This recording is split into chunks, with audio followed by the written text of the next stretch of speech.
At his son's wedding they gave me a seat in the back. Called me, Dad's mistake. I waited until dessert. Then I handed the groom a simple envelope. Nothing flashy but heavy with meaning. It held more than anyone guessed. I remember the exact moment I realized I wasn't just a wife but a mother. David had fallen at the playground, his tiny 2-year-old legs still unsteady on the wood chips. Blood trickled from his knee and his wail pierced the afternoon air. I rushed to him, scooping him up without hesitation. His tears soaked my blouse as I whispered, "It's okay, sweetheart. I've got you." His little arms wrapped around my neck, trusting and innocent. That trust was everything. Sean watched from the bench, phone in hand. Later he thanked me for handling it. As if his son's pain was an errand, a task to be delegated. Looking back, perhaps I should have seen the sign.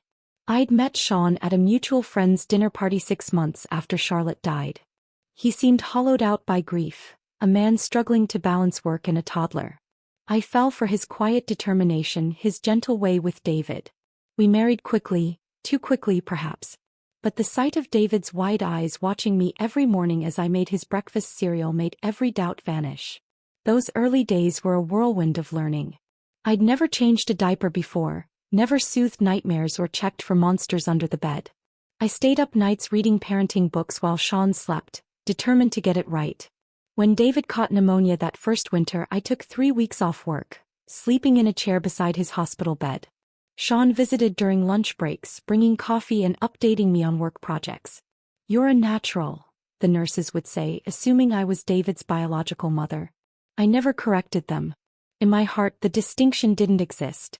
When David turned 4, I used my inheritance from my grandmother to enroll him in the Montessori preschool across town. It cost 3 times what the local daycare charged, but the programs were exceptional. When Sean saw the tuition statement, he raised his eyebrows but said nothing. That became our pattern. I would pay, he would nod. "You don't mind covering this?" he asked once when the pediatric dentist recommended early orthodontic work that our insurance wouldn't fully cover. "Of course not," I replied. "He's our son." Sean looked away. "That's very generous of you." I didn't see it as generosity. When you love someone, you don't itemize receipts. You give what you can because their happiness completes your own. The college fund I started, the summer camps, the swim lessons, the private tutor when David struggled with reading. These weren't financial transactions but expressions of love. David's 5th birthday was when I first noticed the shift. Sean took him shopping for presents without inviting me along. When they returned, David clutched a photo album. "Daddy showed me pictures of my real mommy," he announced, eyes bright. "She was beautiful." My heart twisted but I smiled. She absolutely was, sweetheart. That night I asked Sean why he hadn't included me. "He needs to know about Charlotte," he said simply. "I don't want him forgetting where he came from." "I would never want him to forget," I replied. "But I'm here too." Sean's eyes cooled. In a different way. The word real became a splinter in our home, small but perpetually painful. "My real mom liked strawberry ice cream too," David would say. Or, "Did my real mom know how to French braid like you do?" Each time I'd swallow the hurt and respond with stories about Charlotte that Sean had shared with me. I refused to make David feel guilty for his curiosity. When David was 7, he made a Mother's Day card at school.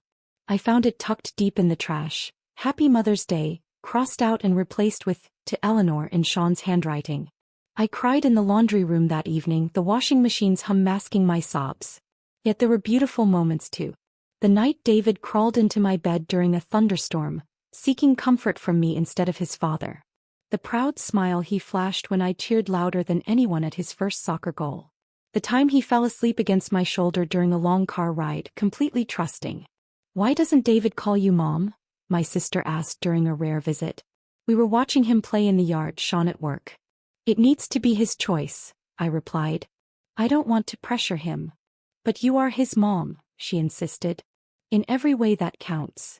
Perhaps that was my mistake, believing that love speaks for itself, that actions translate clearly without words to frame them, that Sean would honor my role even if he didn't acknowledge it publicly. By David's 10th birthday, Sean had grown distant not just from me but from home itself. Business trips lengthened. Weekend golf games multiplied. I became both parents by default, attending every parent-teacher conference alone, solving every childhood crisis solo. What I wouldn't see, was what happened during those rare father-son outings. How Sean would casually mention that I wasn't blood family. How he would show pictures of Charlotte saying, "Your mother would be so proud," with pointed emphasis. How he would correct David if he slipped and called me anything close to mom. "Eleanor is very kind to help out with you," he would say, as if I were an au pair rather than the woman who held our family together. The damage accumulated gradually like rainwater eroding stone. David grew more formal around me, the easy affection of early childhood hardening into polite distance. By 12 he knocked before entering rooms I occupied. By 13 he stopped seeking my advice on friends, school, his changing body. I convinced myself it was normal adolescence, that all teenagers pull away before returning. I told myself that the foundation we'd built would eventually reassert itself. I believed that truth, my daily, hourly love, would ultimately speak louder than whatever narrative Sean was constructing. I was wrong. The seeds Sean planted grew roots, twisted and binding. What I didn't understand then was that love isn't always enough. Sometimes it needs advocates, defenders, witnesses. Sometimes silence isn't graceful acceptance but slow surrender. And so the years passed with me pouring love into a vessel that leaked, never knowing that someone else was drilling the holes. The shift happened so gradually I almost couldn't pinpoint when the child who once sought my comfort became the teenager who barely met my eyes across the dinner table. David turned 14 on a crisp autumn day. I'd spent weeks planning a surprise party, coordinating with his friends' parents, decorating the basement with gaming themes he loved. When the moment came and everyone shouted, "Surprise!" his smile was genuine, until he saw me standing there holding his favorite chocolate cake with 14 carefully placed candles. "Thanks," he said flatly before turning to high-five his friends. No hug.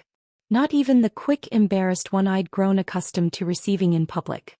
Later that evening, after his friends had gone home, I handed him a small box containing the vintage watch I'd tracked down, identical to one his grandfather had owned, according to Sean's stories. "This is nice," David said, barely glancing at it before setting it aside.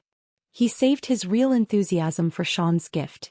A gaming system Sean had contributed nothing toward researching but had allowed me to purchase and wrap with his name alongside mine. "Dad, this is exactly what I wanted," he exclaimed, giving Sean the warm embrace I'd been denied. I retreated to the kitchen, busying myself with cleaning up wrapping paper, pretending the slight hadn't cut deep. That year marked the beginning of many silent birthdays. My cards received courteous acknowledgments. My gifts earned perfunctory thanks. The distance expanded into everyday life. Conversations dwindled to logistics. Dinner times, school schedules, weekend plans. One evening when David was 15, I noticed him struggling with geometry homework. Math had always been our thing. Long nights at the kitchen table working through problems together since elementary school. "Need any help?" I offered. He stiffened. "No thanks. Dad's going to help me later." Sean, who hadn't balanced his own checkbook in years, glanced up from his phone. "That's right, buddy. We'll tackle it together." They never did. I found the assignment crumpled in David's trash the next day, half finished with a failing grade scrawled across the top. When report cards came, I tried to discuss the geometry grade with David. "You used to love math," I said gently. "What changed?" Before David could respond, Sean interjected from across the room. "Leave him be, Eleanor. He's not yours to fix." The words hung in the air like smoke. David looked between us, confusion settling into something harder when Sean added, "You try too hard sometimes. He's my son." After that, Sean's comments became more frequent, more pointed. When I suggested David needed a curfew, "He doesn't need your rules." When I scheduled a dentist appointment, "I'll handle my son's healthcare decisions." When I asked about college applications, "This is between David and me." Each statement carved away at my place in our family until I found myself hesitating before entering rooms they occupied together, like an intruder in my own home. I started eating dinner later after they'd finished. I stopped asking about school events. I learned to exist on the periphery of their shared life. The college acceptance letter arrived during David's senior year. Harvard, his dream school. I'd spent countless nights reviewing essays without him knowing, sending subtle suggestions through Sean. The kitchen erupted in celebration when the thick envelope appeared. "We did it, Dad!" David shouted, embracing Sean. Friends and extended family gathered that weekend for an impromptu celebration. I prepared all David's favorite foods, decorated with crimson and white. During toasts, David stood, glass raised. "I want to thank my father," he said, voice thick with emotion. "You've been my rock, my guide. Everything I am I owe to you." Sean basked in the praise, accepting congratulations as if he'd single-handedly raised a Harvard man. No one seemed to notice that I'd slipped away to the kitchen, hands trembling as I sliced more cake. No one knew I'd already signed papers selling my mother's lakefront property, land that had been in our family for generations, to ensure David could attend without financial burden. 3 months later, I drove alone to a real estate closing, handing over deeds to land that had cradled my childhood summers. The agent asked why I was selling. "My son's education," I replied simply. It was the first time I'd said those words aloud in years. My son. That fall, I helped David pack for college while Sean was at work. As I folded sweaters and organized toiletries, David took a business call in his bedroom. His door was ajar and his voice carried down the hallway. "No, just my dad dropping me off," he was saying to someone. "My stepmom? No, she's not really in the picture. Just lives with us." I froze, a shirt half folded in my hands. Not in the picture. After 16 years of bedtime stories, doctor's visits, homework help and unwavering support, I'd been reduced to a household fixture, like a lamp or side table. The bathroom became my sanctuary that afternoon. I locked the door, turned on the shower to mask any sound and sank to the floor. The tears came silently. I'd long since learned to cry without making noise. The shame of my pain felt almost worse than the pain itself. Why did it still hurt? Why couldn't I accept what was clearly reality? Yet beneath the hurt smoldered something fiercer. A mother's love, stubborn and unyielding. The next day I called Harvard's financial aid office privately, arranging payment schedules. I set up automatic transfers for David's rent, meal plan and expenses. I researched textbook costs, winter clothing needs for Massachusetts weather, health insurance details. When Sean drove David to college, I stayed behind, uninvited to the milestone moment. But the following week I mailed a care package with homemade cookies, vitamins, a subway map and $500 in cash. The note simply read, "Proud of you, Eleanor." No acknowledgement came. Still, every month I sent money. Every holiday, care packages. Throughout that freshman year, I monitored his bank account that I'd set up years earlier, ensuring it never dipped too low. When flu season hit Cambridge, I arranged for soup delivery to his dorm room. When winter break approached, I quietly paid for his flight home. Sean took full credit for David's success at parent weekends in phone calls and social media posts. I remained invisible, a ghost mother present only in the invisible safety net I maintained. "He'll understand someday," my sister insisted during one of our rare calls. "Kids figure it out eventually." I clung to that hope like a life raft. Someday the fog of Sean's manipulation would clear. Someday the years of steady love would count for something. Someday the truth would matter more than the narrative. That hope sustained me through 4 years of college, through the pain of exclusion, through the quiet indignity of erasure. It wasn't much, but it was enough to keep me going. One day at a time, one care package at a time, one silent act of love at a time. The day the wedding announcement came, I was tending to my small garden. Spring blossoms had just begun to appear, tiny bursts of color against the dark soil. The mailman waved from his truck as I knelt among the daffodils. Inside the pile of bills and advertisements lay a cream-colored envelope with elegant script. My hands trembled slightly as I read the announcement. David, now 26 and working at a prestigious law firm, was marrying Kelly Robinson. I'd never met her, though I'd seen photos on social media. A bright-eyed woman with a warm smile. They looked happy together. Despite everything, joy swelled in my chest. My boy, always my boy in my heart, was building a life. For a moment I allowed myself to daydream. Perhaps this would be our chance to reconnect. Weddings were new beginnings, not just for couples but sometimes for families too. I imagined helping Kelly pick flowers or address invitations, the comfortable companionship of women planning a celebration. I pictured myself beside David, watching him try on tuxedos, offering motherly advice he might finally be ready to hear. The formal invitation arrived 3 weeks later. I tore open the envelope eagerly, my heart light with possibility.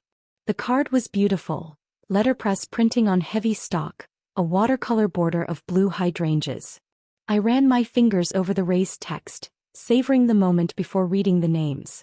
Mr. and Mrs. Robinson request the honor of your presence at the marriage of their daughter, Kelly Ann, to David Michael Porter, son of Mr. Sean Porter and Ms. Eleanor Wilkins. Not Mrs. Porter. Not David's mother. Just Eleanor Wilkins, as if I were a distant relation or family friend. My name sat alone, disconnected from the family unit. No handwritten note accompanied the formal text.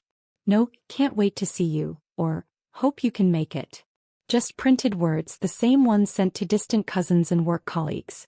I set the invitation on the kitchen counter and stared out the window.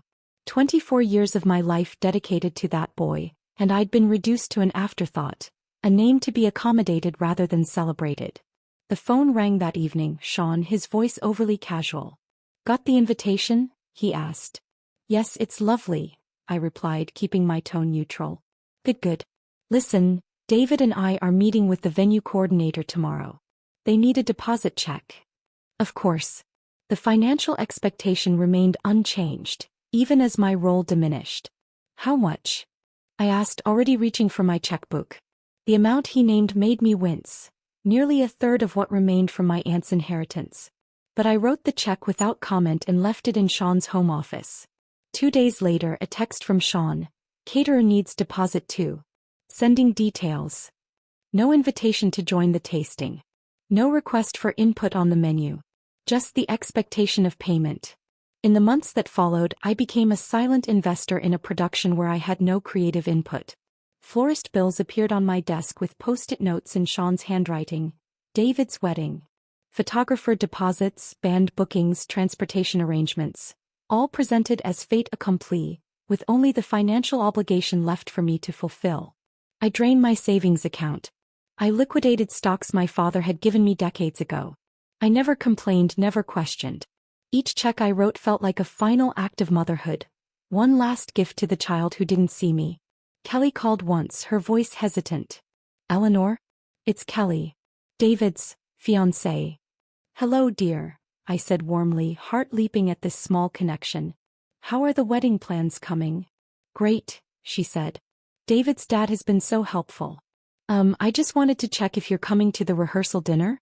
Sean mentioned you might not be able to make it. My breath caught. This was the first I'd heard of being excluded from the rehearsal.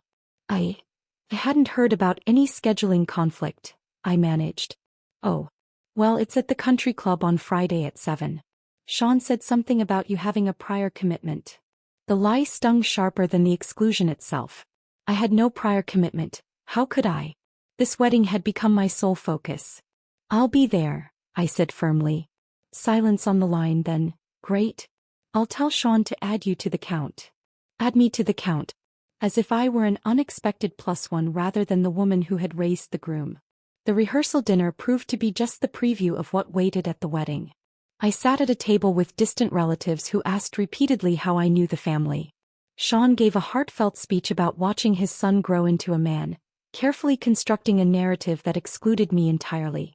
David thanked his father profusely, his new in-laws warmly, and offered me a cursory nod from across the room. The wedding day dawned bright and clear. I dressed carefully in a sage green suit I'd purchased months earlier, when hope still colored my expectations. I drove myself to the vineyard where the ceremony would take place, arriving early to help if needed. The wedding planner, another expense I'd covered, looked confused when I offered assistance. Oh, we have everything handled, she said. The mother of the groom is helping Kelly get ready and Sean is with David. The mother of the groom. Kelly's mother had assumed the role that should have been mine. I wandered the grounds alone until guests began arriving. The ceremony space was beautiful. White chairs on a lawn overlooking rolling vineyards, an arch of blue and white flowers where the couple would exchange vows.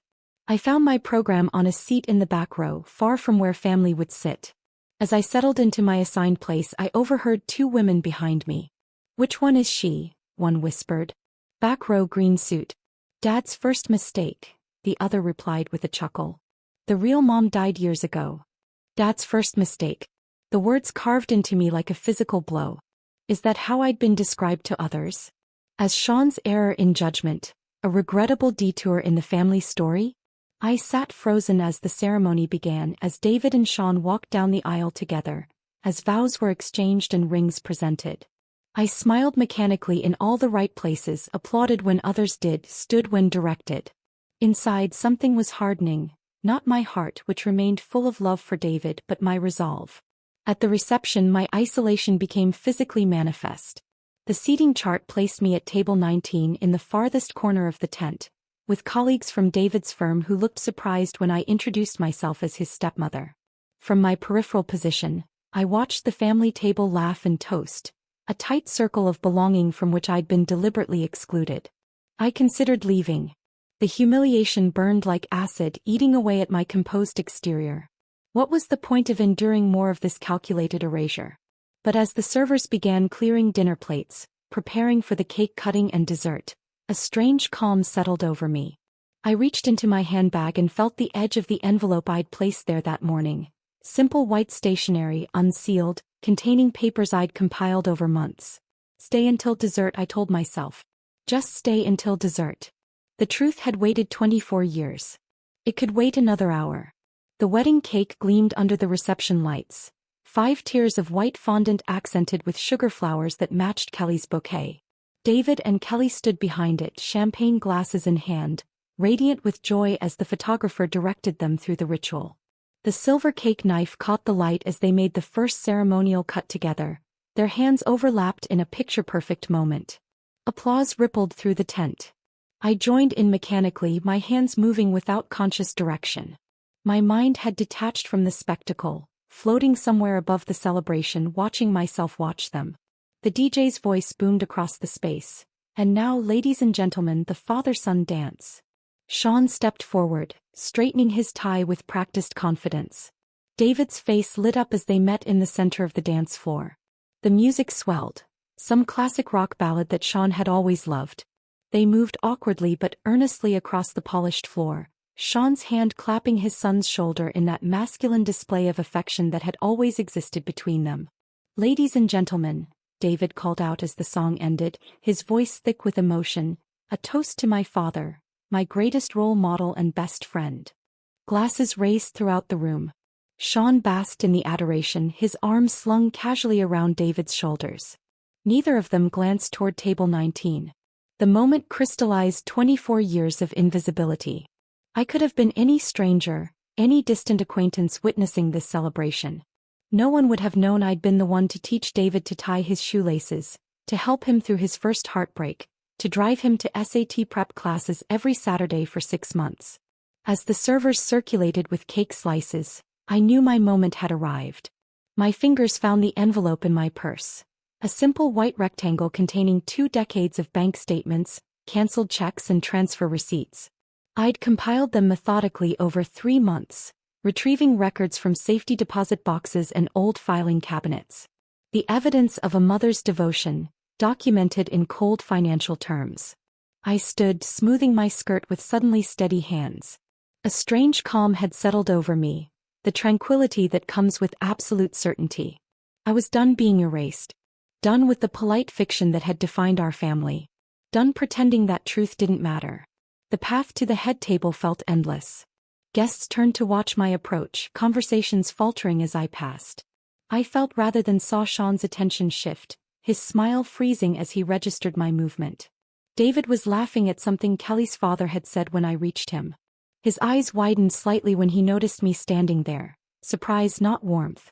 "Eleanor," he said, using my first name as he always did. "Is everything okay?" I didn't speak. Words had failed me for 24 years. They wouldn't serve me now. Instead, I simply extended the envelope, holding it between us like an offering. David hesitated before taking it, confusion evident in the furrow of his brow. "What's this?" I merely shook my head and stepped back. I'd delivered my message. The rest wasn't up to me. Sean moved forward, irritation flashing across his features. "Eleanor, this isn't the time for..."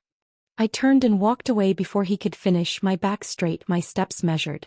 Behind me I heard Kelly ask, "What is it?" and David's murmured, "I don't know." I returned to my table but remained standing, watching from a distance as David opened the envelope. He pulled out the first sheet of paper. A bank statement from Harvard's bursar office, showing tuition payment from my personal account. Then another, the canceled check for his first apartment's security deposit. And another, the wire transfer for this very wedding venue. His expression changed gradually as he flipped through the pages. The confident smile faded. Confusion gave way to disbelief, then to something darker. A dawning comprehension that made his hands tremble visibly even from where I stood. Kelly leaned over his shoulder, her white dress brushing against his sleeve as she read alongside him. Her hand went to her mouth, eyes widening. Sean stepped closer, attempting to see the documents, but David angled his body away, an instinctive movement that spoke volumes. The reception continued around them, music playing, guests dancing, servers circulating with champagne refills. But at the head table, time seemed suspended in a bubble of revelation. David looked up, scanning the room. His eyes passed over me once, then returned, locking with mine across the distance.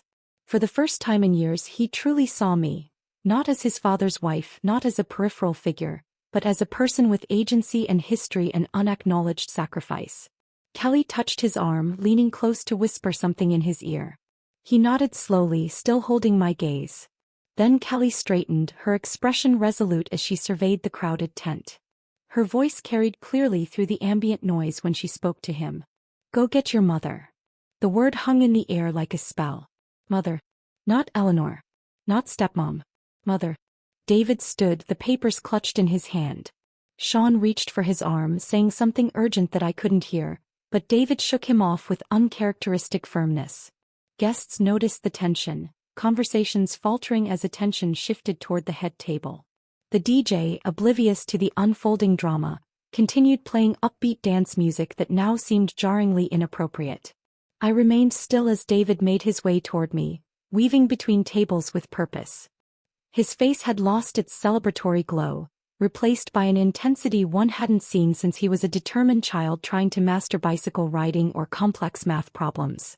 10 feet away. Then he stood before me, the documents still gripped tightly in his left hand. The wedding ring on his right hand caught the light, the ring I'd helped pay for without acknowledgement. "Is this true?" he asked, his voice barely audible above the music. "All of it." I nodded once. "Every penny." "The college tuition? My apartment? This wedding?" "Yes. Dad said he paid for everything. He told me." His voice trailed off, unwilling or unable to complete the thought. "I know what he told you," I replied simply. David looked down at the papers again, then back at me. Something shifted in his eyes. A recalibration of 24 years of carefully constructed narrative. "Why didn't you ever say anything?" he asked. The question contained multitudes. Why hadn't I corrected Sean's lies? Why hadn't I demanded recognition? Why had I allowed myself to be erased from our family story? "Would you have believed me?" I answered softly. The truth of that question landed like a physical blow. He wouldn't have. Sean's version of our family had been the only one David had ever fully accepted. Till now. The music faded as the DJ announced the bouquet toss would be next. Neither of us moved. The moment stretched between us, heavy with unspoken questions and 2 decades of misdirection. Then David did something he hadn't done since he was 12 years old. He reached for my hand. David's hand in mine felt foreign yet achingly familiar, like a melody once known by heart and long forgotten. His fingers were larger now, a man's hand instead of the boy's hand I remembered, but the gentle pressure was the same. "Can we talk?" he asked, his voice low. "Somewhere quieter." I nodded, unable to trust my voice. Around us, the reception swirled on. The photographer directing poses, the DJ announcing the bouquet toss, guests laughing over champagne. None of it seemed real anymore. David led me through the side exit of the tent, past curious onlookers and away from the golden light of the celebration. The spring evening air felt cool against my flushed skin. We walked in silence until we reached a stone bench overlooking the vineyard's sloping hills, far enough from the music that we could hear the chirp of evening crickets. I sat down, smoothing my dress beneath me. David remained standing, the envelope still clutched in his hand, shifting his weight from one foot to another like he used to do before piano recitals as a child. "I need to understand," he finally said. "All these years, everything was you?" I looked out at the darkening vineyard, gathering my thoughts. Not everything. But the financial support, yes. The college tuition, your first apartment, the summer internship housing, this wedding. Why would he lie? David interrupted, his voice cracking slightly. Why would Dad tell me he was the one supporting me? The question hung between us, sharp-edged and dangerous. For 24 years I'd protected Sean's ego, preserved his image in David's eyes. The truth felt like betrayal even now. Your father, I began, then stopped myself. Sean loves you, David. In his way. That doesn't answer my question. I sighed. Some men need to be heroes to their children. Sean couldn't be the financial provider he wanted to be. Maybe it was easier for him to take credit than admit he couldn't give you what you needed. David ran a hand through his carefully styled hair, musing it in frustration. But to erase you completely? To act like you weren't even part of my life. He paced in front of the bench, energy radiating from him in waves. I remember him saying you were just someone who lived with us, that you weren't really family. I believed him. The admission stung, but I had long suspected as much. Children trust their parents, I said simply. Why wouldn't you believe him? Because you were there. His voice rose, emotion breaking through. You were there every day, driving me to school, helping with homework, making dinner. You were there when I had chicken pox and couldn't sleep. You were there at every band concert, every baseball game. He stopped suddenly, the realization dawning across his features. You were there and I didn't see you. His eyes met mine, shining with unshed tears. Then he did something that stole my breath. He knelt in front of me on the garden path, taking both my hands in his. Mom, he said, the word emerging like a prayer, fragile and reverent. I didn't know. 24 years of waiting for that word. 24 years of answering to Eleanor or hey, or nothing at all. The dam inside me broke, tears spilling down my cheeks unchecked. I made no effort to hide them or wipe them away. It's okay, I whispered, but David shook his head vehemently. It's not okay. None of this is okay. His own tears fell now, tracking down his face and dampening his color. I'm so sorry. For everything I never said. For everything I never thanked you for. For every time I chose not to see what was right in front of me. I leaned forward and wrapped my arms around him, pulling him against my shoulder as I had when he was small. He didn't resist, his body shaking with quiet sobs that matched my own. I'm sorry, he repeated against my shoulder. I'm so sorry. Time lost meaning as we sat there, grief and reconciliation flowing between us like a current. When he finally pulled back, his face was transformed, younger somehow, unburdened of something heavy. Every baseball game, he said softly. Every science fair. Every time I was sick. You were always there, and he convinced me that didn't matter. David. No, he interrupted, his voice firmer now. I need to say this. I believed him when he said you weren't really my mother. I let him rewrite my own memories. I accepted his version over what I actually lived. A twig snapped nearby, and we both turned to see Kelly standing a few yards away, her white dress ghostly in the gathering dusk. She approached hesitantly. I didn't want to interrupt, she said, but I was worried. David stood, reaching for her hand. Kelly, I need to tell you something about my family. About who really raised me. She glanced between us, her expression gentle. I think I'm starting to understand. To my surprise, she knelt beside me on the bench and wrapped her arms around me in a firm hug. I'm so sorry, she whispered. I had no idea. Sean always talked as if you were just his wife, not David's mother. Her validation soothed something raw inside me. To be seen. To be acknowledged. The simplicity of that recognition felt like water after years of drought. I want you at our table, Kelly said, pulling back to look me in the eyes. Not in the back corner. You should be beside us where family belongs. David nodded vigorously. Yes. Right now. We'll have them rearrange. But why? I interrupted, the question burning inside me since I'd first opened that envelope of wedding receipts. Why would your father work so hard to erase me? What did I do to deserve that? David's expression darkened. He exchanged a glance with Kelly, who squeezed his hand in silent support. I think I know, he said slowly. And it has nothing to do with anything you did wrong. What then? David sat beside me, choosing his words carefully. All these years, Dad talked about how much he sacrificed for me after Charlotte died. How he gave up everything to raise me alone. He wasn't alone, I said. I was there from the time you were 2. Exactly. But his whole identity became wrapped up in being the heroic single father. If he acknowledged your role, he'd have to share that identity. He'd have to share me. David's voice caught. And maybe face the truth that you were a better parent than he ever was. The realization settled over me with perfect, painful clarity. I wasn't erased because I failed as a mother. I was erased because I succeeded, and that success threatened Sean's carefully constructed narrative. You were never his partner, David continued, insight flashing in his eyes. You were his convenience. Someone to handle the daily work of parenting while he claimed the credit.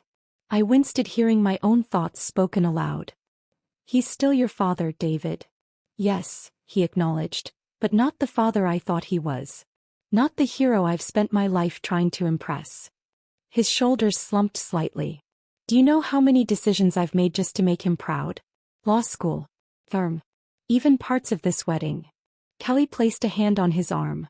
People are starting to notice we're all missing. David straightened, resolve replacing hurt on his features. Let them notice. It's time for the truth to come out. He stood, offering me his hand. Will you come back in with us? As my mother, not as a guest. The invitation was everything I'd longed for, yet I hesitated. Sean won't take this well. I don't care, David said firmly. This is my wedding day and I want my mother beside me. Mother. The word still sent a tremor through me. As we walked back toward the reception, Kelly on one side and David on the other, I felt a weight lifting, years of invisibility falling away with each step. Behind us, the vineyard stretched dark and vast. Ahead, the warm light of truth and recognition. For the first time in decades, I walked not as a shadow but as myself. Eleanor Wilkins, David's mother. The reception tent glowed golden against the darkening sky as we approached, arms linked like a united front. Conversations faltered and heads turned as we entered. The music continued playing, Frank Sinatra's "The Way You Look Tonight." But attention had shifted from the dance floor to our unlikely trio. Sean spotted us first. His champagne glass paused halfway to his lips, eyes narrowing as he registered the changed dynamic between us. He set his glass down with deliberate calm and started toward us, his practiced smile not quite reaching his eyes. There you are, he said, addressing David while pointedly ignoring me. Everyone's been wondering where you disappeared to. The photographer wants some more family shots. Perfect timing, David interrupted, his voice clear and firm. We need photos with my mother. The word hung in the air between them. Sean's smile froze, then faltered. David, he began, lowering his voice, this really isn't the time for the truth. David finished. I disagree. This is exactly the time. He placed his hand over mine where it rested on his arm. I've just learned who really paid for my education. My apartment. This wedding. His voice remained even, but carried an undercurrent of steel I'd never heard before. Why would you lie to me about that? Sean's face flushed. We can discuss this later. In private. No, David said simply. I'm done with private half-truths. Eleanor. He caught himself, squeezing my hand. My mother deserves better. She deserves recognition for everything she's done. Kelly stepped forward, her expression composed despite the tension. I've asked the staff to move Eleanor's place setting to our table. Her voice held no room for negotiation. Where she belongs. Sean's jaw tightened. For a moment, I glimpsed the man beneath the charm, the one who had systematically erased me from his son's life. He glanced around at the nearby guests, pretending not to eavesdrop, then back at David. Son, you're emotional. We can sort this out tomorrow. I'm not emotional, Dad. I'm seeing clearly for the first time. David straightened his shoulders. The photographer can wait. I have something to say first. Before Sean could object, David guided me toward the center of the tent. Kelly nodded to the DJ, who lowered the music. Conversation died away as David raised his glass, the crystal catching light as he sought the attention of the room. If I could have everyone's attention, please, he called. The remaining chatter faded to silence. All eyes turned toward us. David tall and resolute in his tuxedo, me still in my sage green suit from the back row, Kelly radiant in white. David took a deep breath. Many of you have known me my whole life. You've watched me grow up. Graduate. Start my career. Today marry the love of my life. His voice was steady, carrying to the farthest tables. But I realize now that you've only known half my story. The half my father wanted you to see. A ripple moved through the crowd. Sean remained frozen at the edge of the gathering, face unreadable. I'd like to propose a toast, David continued, to the woman who gave me more than I ever knew, and never asked for anything in return. He turned to me, eyes shining with emotion. My mother, Eleanor Wilkins, who raised me, supported me, and loved me unconditionally, even when I failed to recognize that love. Murmurs spread across the room. Guests exchanged glances, recalibrating years of assumptions. I stood straight, chin lifted, neither denying nor affirming the whispers. The truth spoke for itself now. To my mother, David concluded, raising his glass higher. To Eleanor, Kelly echoed, raising her own glass. Glasses lifted throughout the tent, the gesture spreading like ripples on water. To Eleanor, voices repeated, some confused, some curious, all watching this unexpected drama unfold. I didn't search for Sean's reaction. It no longer mattered. Instead, I looked at David, really looked at him, and saw the little boy who once climbed into my lap for bedtime stories, now grown into a man brave enough to face uncomfortable truths. My smile came not from vindication but from peace, the quiet contentment of finally being seen after decades of invisibility. I hadn't been Dad's first mistake. I had been a mother. A real one. The toast complete, David leaned down to whisper, "I'm sorry it took me this long." "You found your way," I replied simply. The reception continued, transforming around us. Staff brought a chair to the head table, placing it between David and Kelly's parents. The photographer captured new combinations of family portraits, David with both his father and me, though Sean maintained rigid distance throughout. Guests approached tentatively at first, then with growing warmth, introducing themselves or reintroducing themselves, seeing me with new eyes. David always had the best Halloween costumes, one college friend told me. He said his moth. He caught himself. He said you stayed up all night making them. The dinosaur was my favorite, I replied with a smile. Green felt scales for days. You made that, he laughed. Legendary. We all wanted one. Such moments accumulated throughout the evening. Small recognitions, connections restored, history rewritten with truth rather than convenience. Not all reactions were positive. Sean's sister avoided me entirely. His college roommate muttered something about stirring up drama as he passed. But for each cold shoulder, there came a warm handshake, a genuine question, an acknowledgement of my place in David's life. The wedding ended near midnight. As guests departed with sparklers and well wishes, David embraced me one last time before leaving for the honeymoon suite. We'll talk more when Kelly and I get back from Bali, he promised. There's so much I want to know. So many years to catch up on. I'll be here, I assured him. I've always been here. Life after that night wasn't perfect. True healing never follows a smooth path. The first few family gatherings were awkward, Sean and I maintaining careful distance, sharing a son but little else. David sometimes overcompensated, including me in every decision, every celebration as if making up for lost time. But gradually a new normal emerged. David called regularly, not out of obligation but genuine desire to connect. He and Kelly visited for Sunday dinners, then later brought their daughter, my granddaughter, Emma Charlotte, named for both her grandmothers. When Emma was baptized, David asked me to stand as her godmother. You taught me what unconditional love looks like, he explained. That's what I want for her. The following May brought my first official Mother's Day.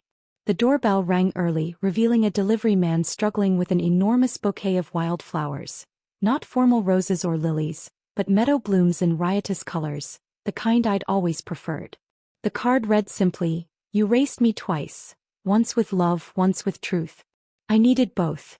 Love your son." I placed the flowers in the center of my dining table and sat looking at them for a long while, their beauty unruly and perfect. Like motherhood itself. Like truth. Sean and I eventually reached a détente of sorts. He never apologized explicitly, but acknowledgement came in subtle forms. Introducing me as David's mother at Emma's first birthday party, consulting me about holiday gifts, yielding space without complaint. The past couldn't be undone. The years of erasure couldn't be reclaimed. but they could be recognized, honored in their pain and their lesson. I never wanted revenge, just truth. And that night, in front of everyone, the truth had come home to roost, quiet, powerful, and finally irrevocably mine. When people ask me now if I regret those silent years, I think of David's face as he knelt before me on that garden path.